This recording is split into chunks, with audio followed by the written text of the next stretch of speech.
Dale, me peino entonces. Dale, arregla. Listo. Ya estoy arreglado, bueno. Bueno, formalmente entonces a todos los que han entrado tarde y no vemos, hola, buenas tardes. Hoy tenemos un día muy particular porque nos vamos a dirigir a otro lugar del mundo. Hemos estado hablando siempre en Europa y bueno, ahora vamos a saltar el gran charco y nos vamos a ir a América. Pero yo quería comentarles antes de comenzar dos cositas chiquititas que tienen que ver con... mira cómo me tapa acá esto. Bueno, no importa. Tiene que ver con la entrega de los parciales, chicos, que estamos como muy satisfechos, si en términos culinarios pudiésemos hablar. Estamos muy complacidos y con... Nosotros, perdón Juan, Sí. nosotros no te habíamos tapado, te aviso. No, está bien, pero yo no veo lo que quiero decir. Sí. Gracias, Manu. Felicitaciones en general a todos, en particular a algunos que se han tomado un trabajo extraordinario dentro de lo que significa la construcción de ese parcial, ¿no? Así que, de hecho, hay muy pocos que no han cumplido quizás con los objetivos y probablemente tengan que recuperar. Pero, insisto, son los menos. Los más han presentado verdaderamente trabajos muy lindos, y bueno, nada, a nosotros nos da gusto que por ahí ustedes se entusiasmen. Bueno, eso les quería decir antes de olvidarme. Vamos a ver hoy un tema que se llama culturas mesoamericanas. Nosotros, como les decía recién, saltamos de Europa y nos vamos a América y vamos a tener dos instancias. Esta clase, apaguen porfa el micrófono. Esta clase que se va a concentrar en Mesoamérica, que es México, el actual México y sus alrededores, y luego Sudamérica, que es la clase que viene, y que tiene que ver con Perú y toda una gran línea. Si digo Perú me quedo súper, ultra corto, porque el imperio inca, que terminamos, y lo que más vamos a ver, llega hasta Argentina inclusive. Entonces, estamos con nuestras culturas, que no es un detalle menos. Y al estar en nuestras culturas, quizás el análisis que nosotros debamos hacer y que ustedes deban comprender, no esté tan rigurosamente metodológicamente de acuerdo con lo que venimos viendo en Europa. ¿Por qué? Porque en Europa teníamos una sucesión de hechos significativos que nos llevaban de lo clásico a lo anticlásico o a lo más o menos clásico. Sin embargo, en América esos conceptos empiezan a no tener valor y no tener fuerza. ¿Por qué? Porque las culturas clásicas ocurrieron en Europa, fueron las que dieron la primer fuerza a todo eso que significa, en definitiva, una postura frente a las cosas, una postura frente a cómo se hace arquitectura, una postura frente a un proceso que los llevó a los europeos a lo que, por supuesto, es hoy. Nosotros lo vemos hasta el gótico. Ya vimos nuestra máxima expresión en el gótico en Europa. Acá no. Acá vamos a ver desde otro lugar la cosa. Tan desde otro lugar que nos vamos a concentrar en otro tipo de situación. Nos vamos a concentrar sobre todo en las ciudades y en algo de arquitectura. Profe, otra vez esta cosa, siempre digo lo mismo, y es cierto, acá está nuevamente esta cosa, esta línea que se compromete con lo que les decía recién de las culturas clásicas y anticlásicas, que es la franja de abajo europea, pero ahora sí ya la podemos empezar a visualizar y a entender cuáles son las relaciones de lo que estaba ocurriendo un poco en América cuando en Europa nosotros estudiábamos. ¿Qué quiero decir con esto a grandes rasgos? Que cuando nosotros empezamos con la cultura griega, inclusive la anterior, la micénica, ya existían culturas como los olmecas, zapotecas, etcétera, que estaban dando vueltas por América y en Mesoamérica sobre todo. Luego aparecen otras ciudades que tienen concordancia, en este caso, con lo que fue el Imperio Romano. Después los mayas aparecen conjuntamente con los teotihuacanos. Bueno, lo que pasa es que no es tan lineal en América, y a eso quería llegar. Así como nosotros tenemos, termina uno y empieza otro, termina uno y empieza otro, termina uno y empieza otro en Europa, en realidad, en América no, porque son culturas que están dispersas en distintas regiones, con distintas etnias y distintas religiones. Nosotros vamos a tener en cuenta 2 o 3 nada más, porque no tenemos tiempo. Y les decía, fíjense que mayas ya existían, inclusive antes, cuando estábamos hablando de paleocristiano, románico y gótico. Y así al final, acá yo hago un desvío. ¿Por qué? Porque toda la franja de arriba tiene que ver con México, perdón, con Mesoamérica, y estos dos de acá abajo tienen que ver con las culturas sudamericanas. Quiere decir, en definitiva, que cuando nosotros estábamos viendo el gótico, el románico y el gótico, ya estaban los aztecas, estaban por supuesto los mayas y estaban los incas, en un apogeo muy particular que ya vamos a hablar. Queda un día más para mostrarles esto, que es la semana que viene. Así que, y acá estamos, voy a poner la música un poquito más baja. Acá estamos con esta complejidad que yo les hablaba. No es lineal, el conocimiento no es lineal, el discurso dentro de lo que es la arquitectura en América. Permítanme decir que cuando digo América estoy diciendo Mesoamérica, para no repetir tanto. En esta parte americana entonces, fíjense las líneas, todas estas líneas verdes, que nos van diciendo desde un momento histórico hacia el otro, cómo inclusive se superponen las culturas, y por ejemplo en el 200 después de Cristo, conviven mayas con zapotecas, con mixtecas, con teotihuacanos, con totonacas, en este caso estaba un poquito corrido. O sea que es como que tendríamos que estudiarlas a todas paralelas. ¿Qué vamos a hacer nosotros en una clase como la de hoy? Simplificar al máximo esta posibilidad de tantas vías que discurren hacia la llegada de los españoles, y vamos a ver puntualmente 2 o 3 casos urbanos, mejor dicho, 2 casos urbanos. Y por supuesto vamos a ver la arquitectura. Y lo vamos a hacer dentro de la cultura maya y azteca fundamentalmente, con el antecedente de lo que significó Teotihuacán.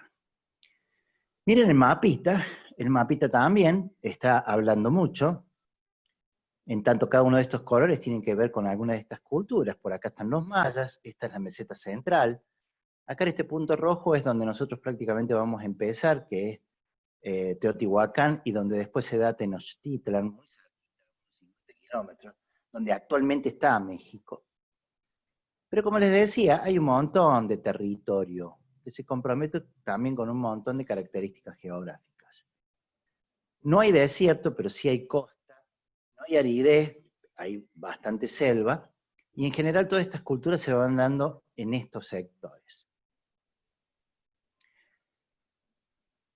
Cada una de ellas merece un momento de reflexión, cada una de ellas merece un momento que no lo tenemos lamentablemente previsto, en tanto el corto plazo que tenemos para dar esta clase y la clase que viene a hablar de Sudamérica.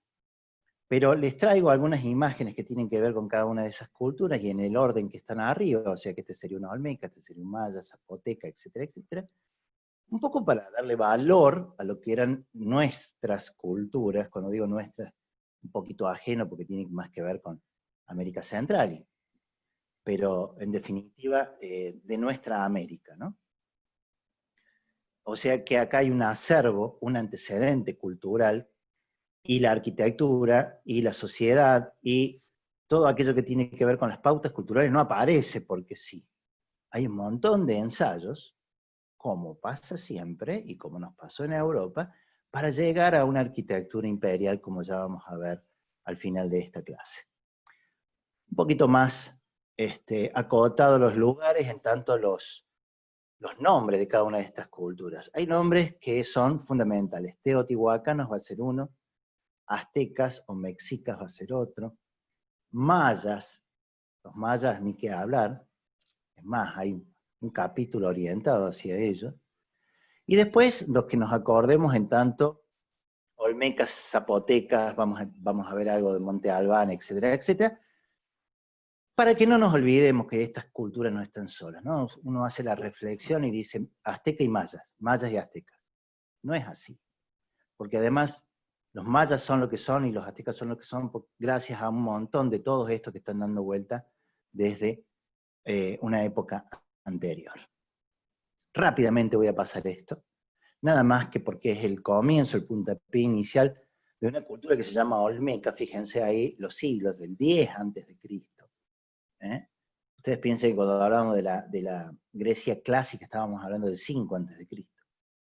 Los olmecas ya estaban hacía rato sobre la costa del Golfo de México, y la importancia al día de hoy tiene que ver con estas esculturas que son paradigmáticas, digamos, cualquiera que comience a pispear por ahí lo que es el arte de la escultura en América, empieza casi necesariamente por estos guerreros que fueron descubiertos de a poco y que empiezan a popular por toda la zona de lo que hoy conocemos como maya. Sin embargo, les traje un planteo de ciudad, y acá va a haber una aclaración muy importante que la voy a hacer enseguida, no lo voy a hacer en estos dibujos, porque en realidad esto lo traje nada más que para que vean que empiezan a aparecer una arquitectura muy relacionada a lo religioso y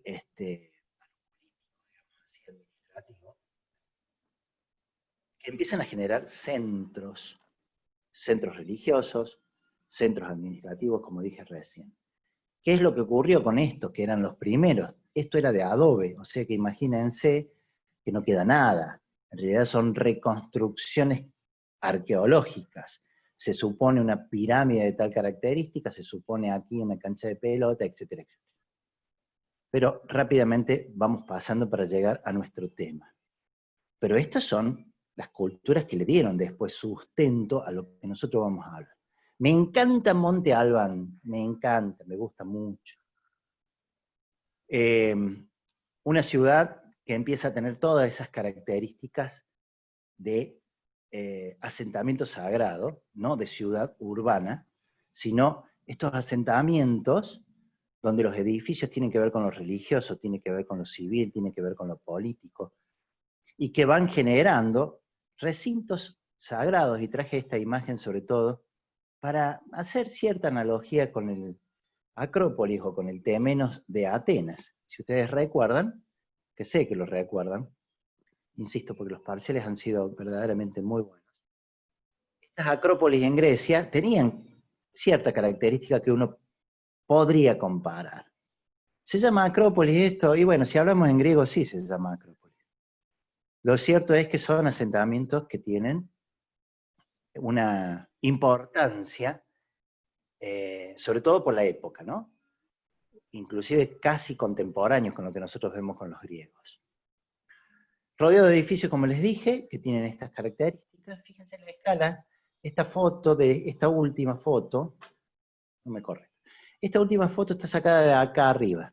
Si de ahí arriba miramos para abajo, que esto es un observatorio, fíjense la distancia que hay. O sea, eran verdaderas plazas ceremoniales que ya vamos a ver enseguida. Monte Albán está en el estado de Oaxaca.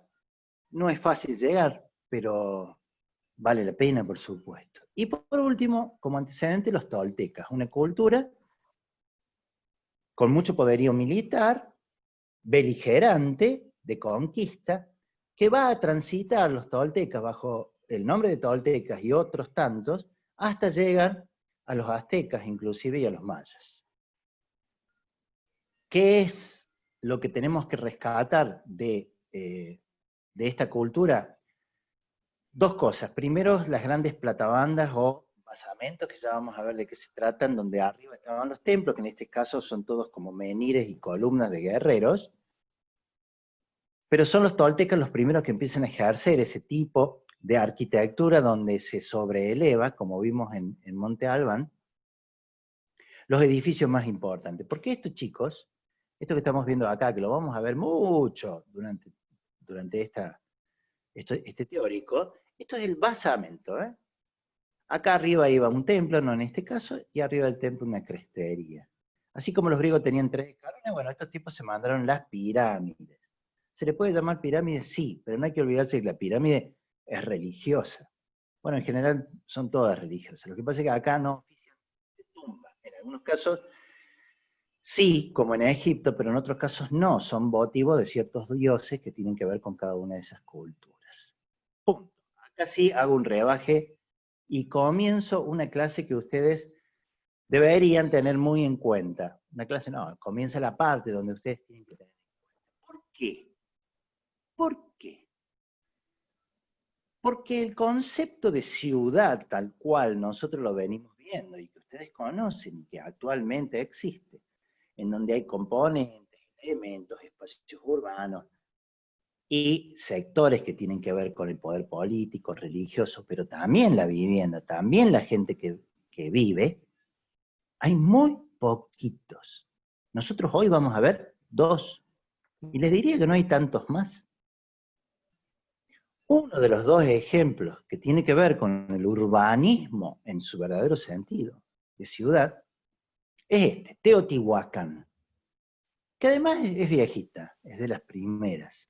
Está muy cerquita de México, aquel que viajó a México y estuvo en DF, te llevan. En una mañana haces la excursión, te vas a Teotihuacán, caminas por la calle de los Muertos, te morís de calor y seguís viaje. ¿Por qué entonces decía es una ciudad? Porque ya la vamos a analizar y vemos que tiene un eje estructurante, se llama la calle de los Muertos, tiene su parte religiosa en la pirámide de la Luna y del Sol, una ciudadela dedicada a Quetzalcóatl. Acá hago un paréntesis. Yo voy a entrar a decir nombres que pueden resultar extraños. Si nos vamos a parar en cada uno porque no sabemos cómo escribirlos, estamos muertos. De alguna manera yo se los escribo, y si no, ustedes después chusmeen nuevamente cuando vean el teórico en otra posibilidad. Me acordé porque decía, esta ciudad tiene una ciudadela que está al frente de un mercado que está dedicado a un dios que se llama Quetzalcóatl, una serpiente emplumada. ¿No había un templo ahí también para Quetzalcóatl? Sí, sí señor, acá hay un templo de Quetzalcóatl, que lo vamos a ver, que yo lo tengo posteado también. Muy bien. Pero les quería decir, tenemos en definitiva, para resumir, cuestiones religiosas. Tenemos cuestiones de palacios, hay un palacio también ahí, y hay un palacio cerca de la pirámide de la Luna. Pero fundamentalmente, ¿qué la hace ciudad? Esta organización de las viviendas alrededor de, que no es común, y mucho menos en los mayas. Cuando nosotros, ya vamos a ver, hablemos de ciudades mayas, en realidad estamos hablando de ciudades religiosas, de asentamientos religiosos importantes. Pero la gente no vivía al lado de la ciudad maya, o sea, al lado de esos centros religiosos. Se convocaban ahí. En cambio, Teotihuacán tiene esa onda, que es la de ciudad. Acá habían elementos constitutivos, que está un poquito más grande. Imagina que se me encima un poco esto. Acá estaba el templo, mirá, no sé quién preguntó, en la ciudadela de Quetzalcóatl. Esta es la calle de los Muertos, de aproximadamente 2 kilómetros, un poquito más, con un ancho, porque uno dice calle y dice 45 metros de ancho, 43, no me acuerdo, 40 metros de ancho, la pirámide del Sol y la pirámide de la Luna allá al fondo, que son 2 edificios. Miren qué curiosidad y qué lindo lo que les voy a decir. Se entiende que la pirámide del Sol se construyó antes que la pirámide de la Luna, por lo tanto son 2 momentos distintos, luego la calle de los Muertos, y después el asentamiento se va dando, pero en forma regular. Y ustedes dirán, profe, ¿y eso estaba planificado? No, no estaba planificado. Pero cada uno de aquellos que se fue incorporando a esa ciudad, lo fue haciendo con cierto orden que nosotros podríamos llamar clásico. Pero lo que les quiero decir que en las culturas nuestras americanas, ese concepto de clásico, en donde la rigurosidad, la simetría existen, pero no tienen el rigor metodológico que tenían. Entonces por ahí nos van a parecer clásicos, por ahí no. Y está bueno hacer esa lectura entre todos nosotros, ¿no? Allá se ve la culminación de esta pirámide que es la de la luna, después que vos venís al mangazo acá, quinta fondo, y pegas contra la pirámide al fondo. Es muy lindo transitar esto, que no es una calle donde podés ir con una moto, porque son plataformas que van salvando ciertos desniveles, además tenés un río, que es el río San Juan, lo vas cruzando hasta llegar a esta plaza delantera, que es como una suerte de... No les voy a decir. Iba a decir atrio, pero sabemos que el atrio tiene que ver con lo cristiano, pero es una gran plaza que antecede a este templo. Y entonces, ahí la tienen, la calle de los muertos, la avenida de los muertos, la plaza que yo les digo, acá estamos subidos. Esta foto es mía, esta no, esta también es mía. Subidos arriba de la pirámide de la luna, mirando hacia el infinito, lontananza, donde prácticamente no se deja ver, o sí, el final de esta avenida. Acá está un poquito más claro, y acá, parados arriba de esta pirámide del Sol, mirando para la otra parte, se alcanza a ver allá la ciudadela de Quetzalcóatl. Y una maqueta muy interesante, muy linda, que sirve mucho para decirles lo que les dije de el planteo urbano. Fíjense, primero esta, que a mí me tapa, adivino que acá está la pirámide del Sol, acá está la de la Luna. Se hizo primero esta, después se hizo esta, después se hizo la calle, y después se hicieron esta suerte de barrios. No tienen ese nombre, pero son asentamientos que como mixtura se dan entre la gente importante que estaba alrededor de estos templos, todos los palacios, los sectores dedicados a la gente que tenía que ver con, a los sacerdotes, no me salía la palabra sacerdote, a los sacerdotes, etcétera, etcétera. Todos esos estaban ubicados alrededor de los templos, y luego, a la medida que uno se iba yendo hacia la periferia, aparecían las casas, las viviendas de distintas características. Entonces todo esto conforma un sistema que tiene que ver con la ciudad. En tanto, tiene todas las partes de la pirámide social, y además, desde el punto de vista arquitectónico, urbanístico, está representado como ustedes lo ven. Pirámide de la Luna, que es esta encontronazo al final de la calle que yo les decía, y acá empiezan a aparecer algunos detalles que vamos a tener en cuenta, por supuesto, a lo largo de esta charla. Les dije, esto es un basamento para colocar un templo ahí arriba. Chicos, miren lo que les acabo de decir, una locura. Basamento para poner el templo cerca del Sol y cerca de la Luna. En este caso cerca de la Luna. Ese basamento piramidal, se puede llamar pirámide, tiene distintas formas. En este caso, esto inclinadito, estas paredes inclinadas, se llaman talud. Ya vamos a ver que estos tableros de frente o estas paredes de frente se llaman tableros. Generalmente tablero y talud son los dos términos que nosotros utilizamos en un lenguaje de la arquitectura.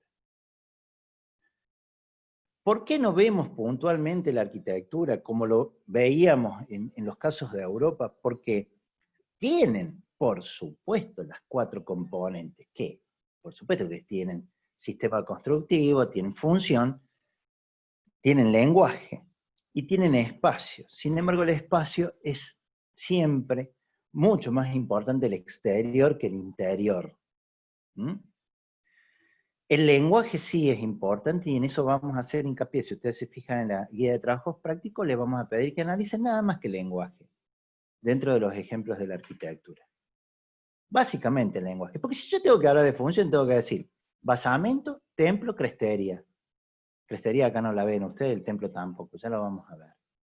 O sea, se acota la arquitectura visualmente desde el espacio exterior, de tal manera que todo aquel elemento analítico que nosotros teníamos cuando nos metíamos a un panteón, o a un Partenón, o a una catedral gótica, acá no aparece. No aparece. Sí aparecen todos estos espacios urbanos, que sí son muy válidos. Entonces, tableros, talud, basamento, templo y o pirámide. Obviamente que es mejor decirle templo. Es mejor decirle basamento en forma piramidal con un templo arriba. Ahí tienen la maquetita, acá estamos llegando con la calle de los Muertos, ahí tenemos cómo se sube. Obviamente todo esto tiene que ver con una, cosa que no dije, con una postura y una forma teocrática, es decir, todo dependía del poder que en los monarcas le transferían los dioses, aun cuando los dioses eran totalmente independientes de esos monarcas. Quiero decir, acá los dioses existían, los dioses tienen mucho que ver con la naturaleza, fundamentalmente, y aquellos monarcas que estaban a cargo de la estructura piramidal social, como puede haber sido un rey, un monarca, un emperador, se le atribuía, pero no se creía Dios. ¿Sí? Tenía todo el poder necesario como para ejercer políticamente la situación. Por eso son culturas teocráticas. Profe, ¿qué son esas piramiditas, esas pirámides de los costados? Estas acá, chiqui chiqui, chiqui chiqui, estas son templos menores. Acompañan a este templo mayor que está inspirado, perdón, te respondo a vos, acompañan a este gran templo, ese que ves ahí arriba nada más. Pero digamos que todo esto es el templo. Acompañan a toda esta gran pirámide otros que son satelitales a este, o sea que van dándole vueltas en virtud de otros dioses, porque tampoco se los dije, pero ustedes suponen, son politeístas. Entonces tenemos un templo grande, mayor, dedicado a la luna, otros templos menores, y acá, al costado, ahí, acá, aparecen los palacios, que tiene que ver con la gente, con la nobleza de la época, ¿no? Y también los claustros, ya vamos a ver uno, que está acá al lado, que tiene que ver con todo el tema religioso de los sacerdotes, etcétera, etcétera. De todas formas, estas son reconstrucciones. En la actualidad solo quedan algunas cositas por ahí que van dando como ese valor y esa fuerza. Profe, Sí. ¿esas pirámides, templos, están excavados por dentro o son una sola Algunos masa de sí, tierra? otros no. Perfecta la pregunta.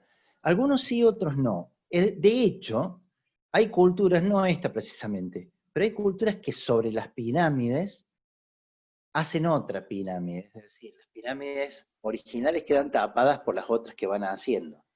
Y esto se debe a un poderío, a una forma de expresión de la arquitectura en tanto lo que le están dando a los dioses, pero no todas tenían esos pasadizos que uno imagina. En general, te diría que pocas son las que tienen esa situación. Hay una en Tikal, ahí ya después les voy a mostrar,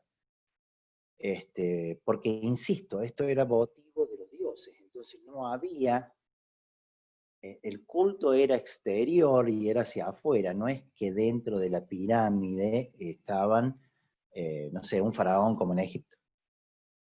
Eso iba a otro lado. Bien. Profe, Sí, tengo una duda, o sea, me queda una curiosidad. diga. ¿Por qué se la llama calle de los muertos? O sea, ¿tiene algún simbolismo, algún significado? El culto a la muerte es un culto que es ancestral en las culturas mesoamericanas. De hecho, los mexicanos hoy tienen un culto muy particular sobre el Día de los Muertos, etcétera, etcétera, que habrán visto en alguna película alguna vez. Se llama Calle de los Muertos porque tiene que ver con las procesiones que en casi, no te digo todos los casos, pero que en muchos casos eran, para nuestra forma de ver, cruentas en tanto se ofrecían sacrificios. Ahora, eran como, se llaman Calle de los Muertos porque transitaban distintas instancias hasta llegar a esos sacrificios. No pasaba todos los días. Esto ocurría, no sé honestamente cuántas veces al año, pero supongo que una sola, porque el calendario, similar si no igual al nuestro, los teotihuacanos ya tenían un calendario muy, muy preciso, iba hablando de distintas fechas en donde se adoraban a distintos dioses. Y a esos distintos dioses, por ahí se le dedicaban distintas cosas. Y dentro de dedicarle distintas cosas, muchas veces eran sacrificios humanos. Cosa que hoy nos puede chocar un poco, obviamente. Pero como siempre digo, hay que contextualizar. Ya vamos a llegar a esa parte. De ahí muchos nombres. No sé quién me preguntó, pero de ahí muchos nombres. Suena No sé. horrible, Calle de los Muertos, pero es mejor que otras cosas. Ya les voy a decir qué otras cosas. Sigo, y digo, estamos en la pirámide del Sol. Fíjense el talud. Acá hay una escalera. Hay diferencia entre escalinata y escalera. Acá no hay escalinata. La escalinata es como el basamento. Pongámosle que esto tenga algún tipo de escalones. Es una escalera. Son escaleras. Esta es la pirámide que tiene su talud.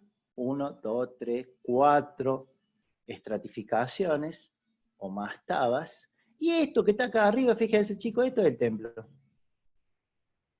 Miércoles, cuando llegabas arriba, te digo, yo me hubiese infartado otra vez. Alrededor de esto existían otros templos menores, igual que la de la Luna, que está un poquito más allá, y la gente que tenía ciertos importancia dentro de la estructura social al lado de los grandes templos. Y por detrás se alcanza a ver toda una trama y una traza muy regular, pero no planificada. O sea, nadie vino el primer día y dijo, vamos a hacer la calle de los Muertos, las 2 pirámides, después vamos a hacer todos los barrios. No, pasaron siglos donde primero una pirámide, después la otra, después la calle, después la procesión, después apareció otro templo, después apareció un barrio, después se fueron dando las cosas como más o menos pudieron hacerlas. Me vuelvo al templo de Quetzalcóatl, que alguien me preguntó, en la Ciudadela.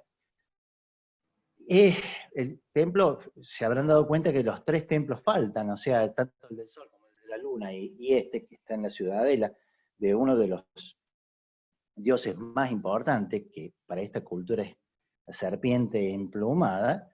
Es muy lindo toda la cuestión mitológica, pero bueno, no hay tiempo para explicar mucho.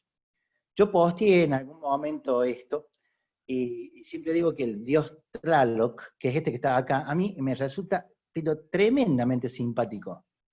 No sé, a mí me encanta este dios nada más que por la pinta que tiene, ¿no? Parece medio cortón de vista, con unos bifocales importantes mirando qué pasa. En general todos estos dioses, me acordé, bueno, Tlaloc tiene que ver con el clima, es el dios de la lluvia. Esa lluvia se mezcla con lo que es la siembra, y hay una serie de ritos al respecto que cada una de las culturas va asimilando.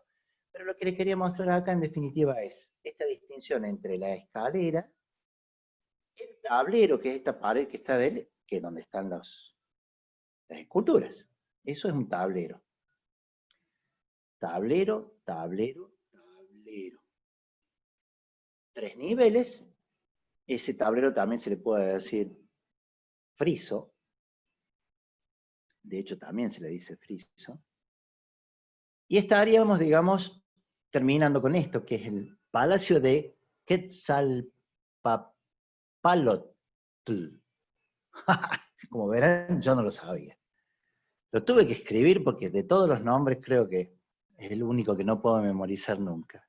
Es muy difícil los nombres náhuatl, ¿no? Esta es una lengua que termina siendo la lengua madre de toda esta región, y tiene estos nombres extraordinarios, ¿no? Si han ido a México, habrán visto. Todos así, Chapultepec, Coyoacán, Quetzalcóatl, Huitzilopochtli, se llama un dios que vamos a ver en los aztecas. Bueno, Tlaloc ya lo dije. Bueno, en fin, ya van a ir saliendo nombres rarísimos, rarísimos. Si no se acuerdan, hagan referencia a los dioses que tienen que ver con la naturaleza, ¿no? Y si no se acuerdan y tienen ganas, lo googlean un poquito, lo ven. Perdón, no lo googlean, lo leen en los apuntes que le subimos, que es de Hardoy, que es un escritor espectacular. Creo que tengo el libro por ahí.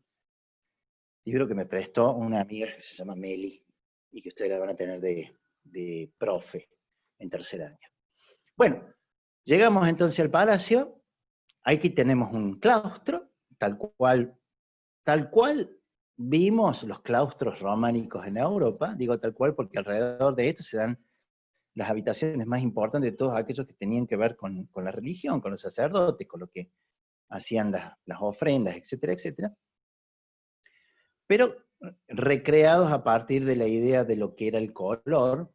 El color tiene que ver con los distintos tipos de piedra que había en el lugar, ¿no? Piedra de muy fácil de labrar, fácil de esculpir, ¿no? Para hacer los relieves.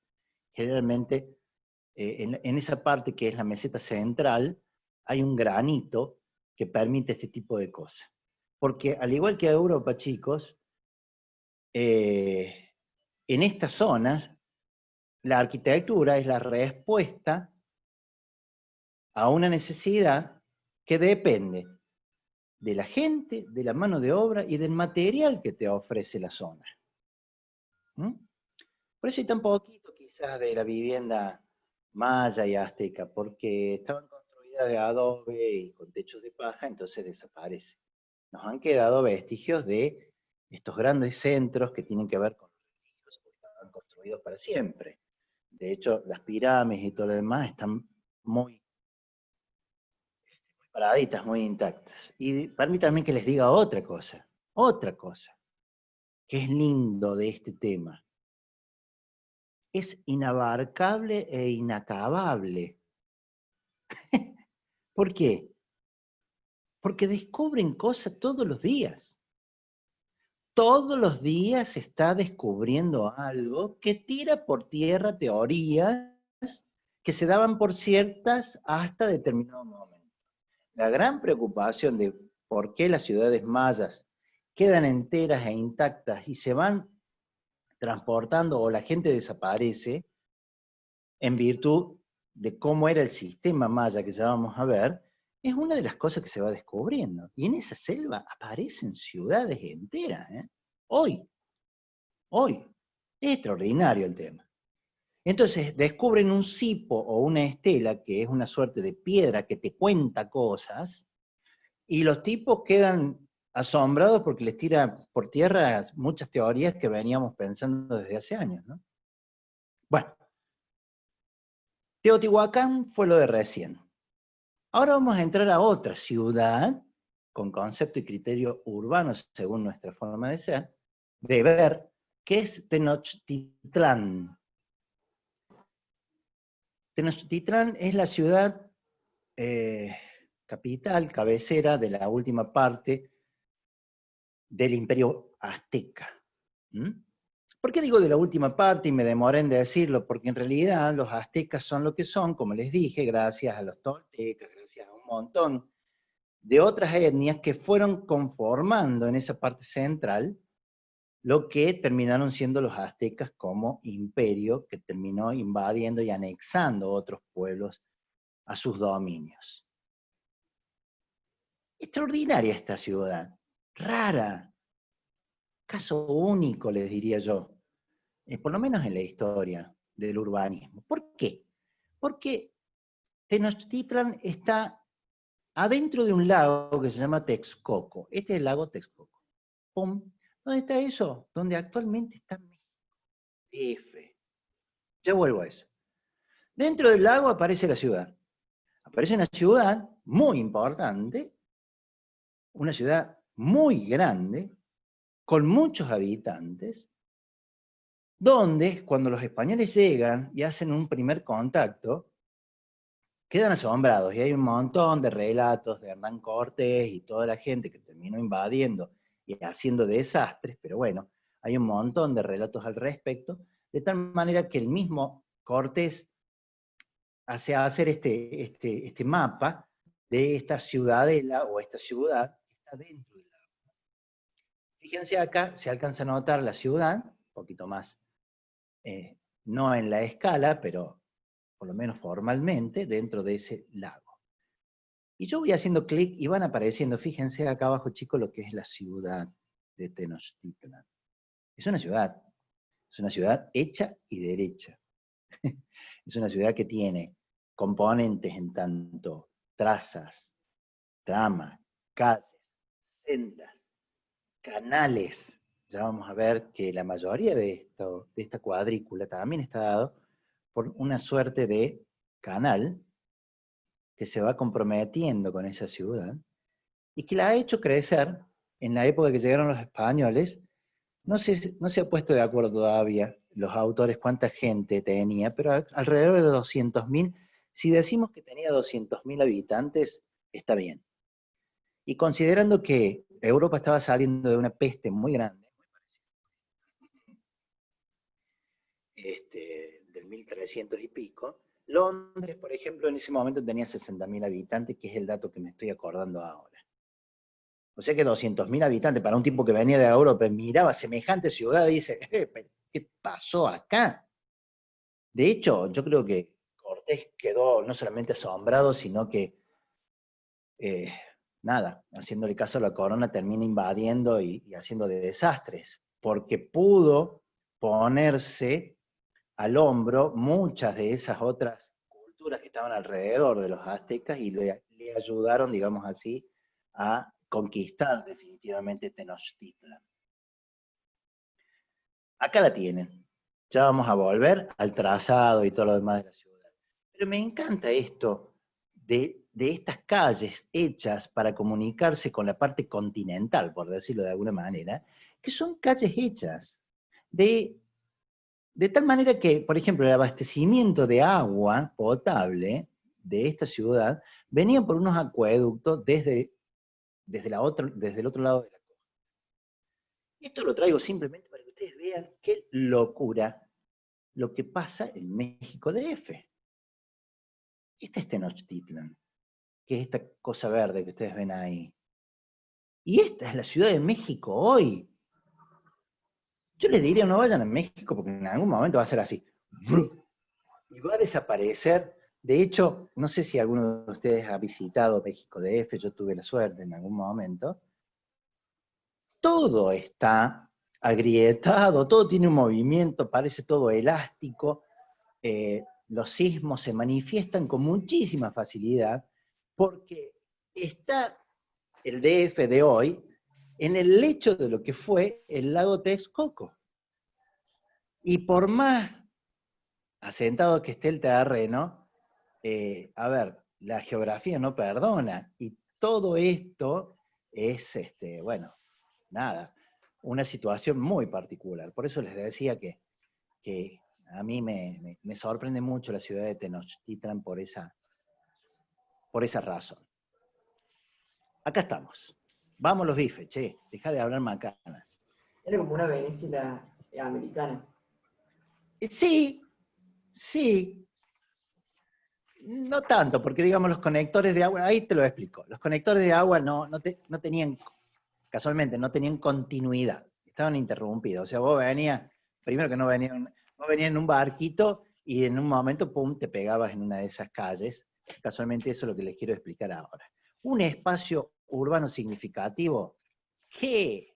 Tremendamente significativo, religioso, nada más que religioso, que se llama Teocalli.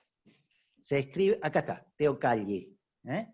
El Teocalli es un centro ceremonial enorme, que ya lo vamos a ver, que es el que tiene acá al lado, donde confluyen básicamente tres grandes avenidas que van hacia la costa, digamos, hacia la otra costa, siendo esto una isla. La de atrás no tiene comunicación directa. Luego, y a partir de eso, de ese trazado, que fíjense, si ustedes me dicen, Juan, estoy viendo una cruz. Muy bien, te diré yo, pero ¿tiene que ver con el cardio y el decumano? No, no tiene que ver. En realidad, hay una diferenciación en 4 barrios importantes, que son cada uno de los 4 cuadrantes, y a partir de ahí salen algunas calles que son rectas, pero salen otras que no lo son tanto. En general, las que son rectas son calles, y por otra parte, las que parecen orgánicas, porque acá tenemos como las dos trazas superpuestas, ¿no? Son los canales que decía recién, no sé quién porque no alcancé a ver. Teocalli, el mercado, hay distintos sectores en la ciudad que la hacen importante. Siempre las viviendas más importantes están alrededor de ese gran templo, de hecho, se considera el Teocalli como un templo, como una sola cosa. Sin embargo, tiene, como ven acá al lado, si yo me voy al 1 y me voy a ese espacio urbano, tiene un montón de cosas que están comprometidas con el rito religioso. Se me dirá, ¿se puede comparar con el Temenos? Y me ponen en un apuro. Sí y no. A ver, es todo religioso, son edificios que tienen que ver con la religión y todo lo demás, y sí, bueno, desde ese lugar se puede comparar con un Temenos de la Acrópolis, por ejemplo, de Atenas. Ahora, no tiene el mismo sentido, porque estos centros ceremoniales se usaban de otra manera, ¿no? La gran importancia de una pirámide con templos gemelos, Huitzilopochtli, Tlaloc y Quetzalcóatl, la delantera de México del 86. Son los 3 templos que enfrentados hacen a una sola cosa, donde, insisto, se hace todo tipo de festividades y todo tipo de conmemoraciones. El Calmecac, que es esto que está acá, bueno, hay un templo acá que se llama del Sol, hay una serie de edificios, pero todos tienen que ver con lo religioso. El Calmecac es un lugar donde se educan casualmente los sacerdotes y donde se ofrecen las ofrendas. Es todo un tema que tiene que ver casualmente con estas culturas, como yo les decía. Los aztecas sobre todo, ¿no? Entonces, tenemos la ciudad, tenemos un punto importante, tenemos las calles, tenemos el mercado atrás, tenemos Tlatelolco, que es un barrio muy significativo desde el punto de vista de lo que es el intercambio, 2 y 3 que tenemos ahí arriba, y estos 6, 7, 8 y 9 son los barrios, que honestamente no recuerdo los nombres, y que son muy difíciles de pronunciar. Son 4 grandes sectores, pongámosle. Y ahí se empiezan a ver un poquito la característica del Teocalli que yo les decía recién. Grandes pirámides con los templos. Acá estaría el Calmecac, acá estaría el templo de Quetzalcóatl, allá estaría el de Tlaloc y Huitzilopochtli, y creo que tengo una más grande. No. Miren, espérate, voy a ir atrás. Está chiquito, enseguida lo vamos a ver más grande. ¿Ven este templo que está acá? Bueno, este templo, que es gemelo, porque son 2 templos, en una sola plataforma, en una sola base, que es la pirámide, estaría en el medio de México. Entonces, haciendo una superposición, porque cuando vas a México te venden esto como la Plaza de las 3 Culturas, y lo único que queda de los aztecas, chicos, lo único que queda de los aztecas es un montón de piedra, producto de una ¿cómo se llama? Colonización por impostación, realizada no solamente por los españoles, sino por, en general, todos los europeos, cada vez que se iban de su lugar y llegaban a uno, no es colonizar, se me van los términos hoy, no sé por qué. Impostaban, quiere decir, hacían tabla rasa y ponían sus edificios. De hecho, esta es la Catedral de México actual, este es el Zócalo de México, ahí hay una sacristía que es muy importante, y fíjense lo que hubiese sido el tamaño de esta pirámide dedicada en este caso a estos 2 dioses, ¿no? Y una vista poco significativa de lo que es la ciudad de Tenochtitlan. Y acá quien me preguntaba sobre la Venecia. No está mal, por lo menos como regla mnemotécnica, pensar que por acá se circulaba. Se circulaba de esta forma también muy geométrica cuando la cosa estaba muy cerca del Teocalli. Esta plaza que está acá es el Teocalli, que yo les dije que las más importantes, tiene 400 metros por 400 metros, con un muro, está fortificada y todo lo demás. Lo que está alrededor es lo más importante, sacerdotes y monarcas, acá inclusive hay otros templos menores, y hacia las afueras de la ciudad empiezan a aparecer todos los ciudadanos que cultivan y al no tener espacios crean un sistema que se llama chinampa, que enseguida les voy a mostrar la foto después de esto. La chinampa ya la vamos a ver, ya se las voy a explicar. Miren, son recreaciones de lo que pudo haber sido la vida, ¿eh? Dentro de Tenochtitlan, lo que es el mercado de Tlatelolco, es enorme. Ahí leyendo un poquito Hardoy, repasando para esta clase, hablaba de que épocas donde se hacía el trueque, se llegaba prácticamente a 60.000 personas. 60.000 personas es, no sé, qué sé yo, el Chateau, el Kempes, perdón, ya no se llama Chateau. El Kempes completo y un poco más de gente, toda haciendo su transacción de mercado. Miren la importancia que tienen esas pirámides, que además están pintadas, no les dije, pero la azul es la de Tlaloc y esta es la de Huitzilopochtli. Se piensa que, bueno, no, me voy a ir al diablo. Miren, acá hay una representación, se lo traigo un poquito linkeado, de Diego Rivera. Espero que sepan quién es Diego Rivera. No es necesario que lo sepan, pero por ahí si les gusta el arte, está bueno que indaguen un poquito. El pobre de Diego Rivera, que es un muralista mexicano de la hostia, dirían los españoles, pasó a ser el marido de Frida Kahlo. Artista que a mí personalmente no me gusta demasiado. La considero, me parece bien, pero me gusta muchísimo más Diego Rivera que Frida Kahlo, ¿eh? Y además era muralista, quiere decir que el tipo, mire, ahí le voy a... Este es un mural de él, donde cuenta casualmente todas las revoluciones que sufrió México, y que están expuestas en los distintos palacios en los alrededores del Zócalo, que es la plaza principal de la actual DF. Diego Rivera, ¿eh? Maestro de Diego Rivera, Siqueiros. Maestro de Siqueiros, José Clemente Orozco, mi tío. No, mentira. Pero se llama José Clemente Orozco. Y las chinampas. Yo tengo una pregunta. ¿Alguien dice que tiene una pregunta o yo estoy sorda? Yo no sé si se me escucha, profe. Ahí sí. Sí, sí se escucha. Sí, se escucha. ¿Emilia? ¿Chitlán? Sí, Emilia. No voy a decir tu apellido porque es casi tan difícil como los de los mexicanos. Bien. Fuerte habla. ¿Chitlán no era la famosa ciudad flotante del Imperio Mexica? ¿Cómo? ¿La qué? ¿Tenochtitlán? La ciudad flotante. Sí, así le dicen, sí. Sí, había un islote original, ¿eh?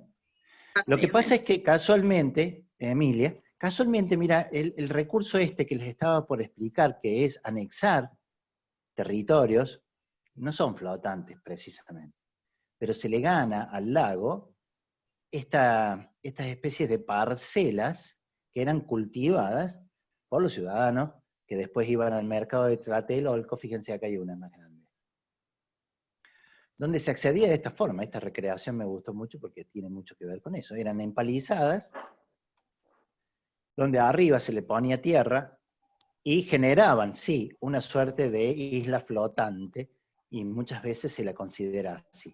Sin embargo, el núcleo, por ejemplo, donde está el Teocalli, ese núcleo era una isla originalmente. O sea que eso tiene un sustento y una base que el resto no. El resto se le fue ganando al lago, hasta que el lago desaparece.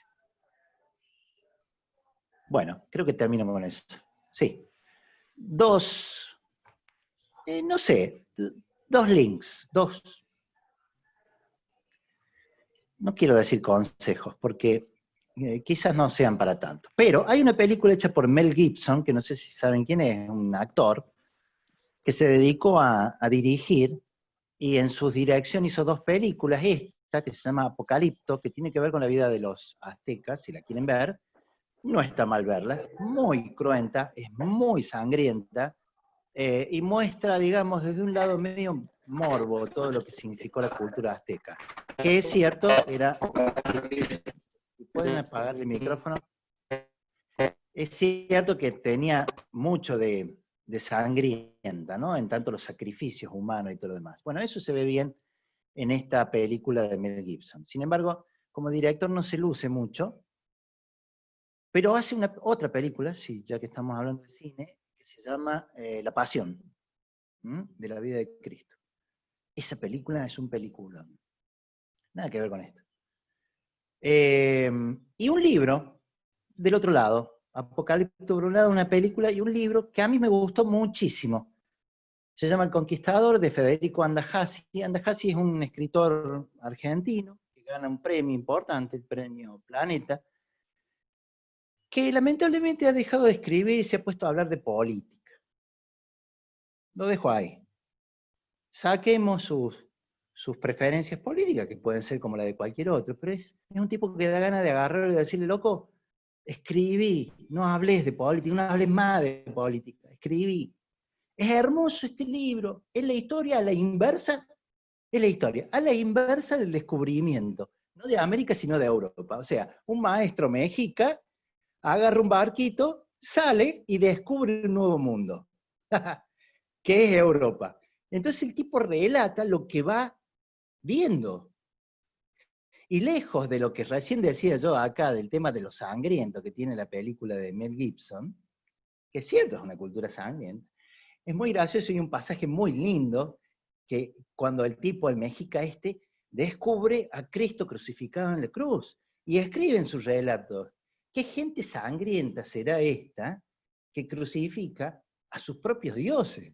O sea, al tipo no le entraba en la cabeza cómo puede ser que una cultura hiciera eso con un dios, ¿no? Porque acordémonos, está llegando en el 1500 y pico para aquel lado. Bueno, nada, fue un comentario de último momento que tiene que ver con cuestiones que está bueno anexar a lo que se ha dicho. Acá podemos apagar la grabación o si hay alguna pregunta.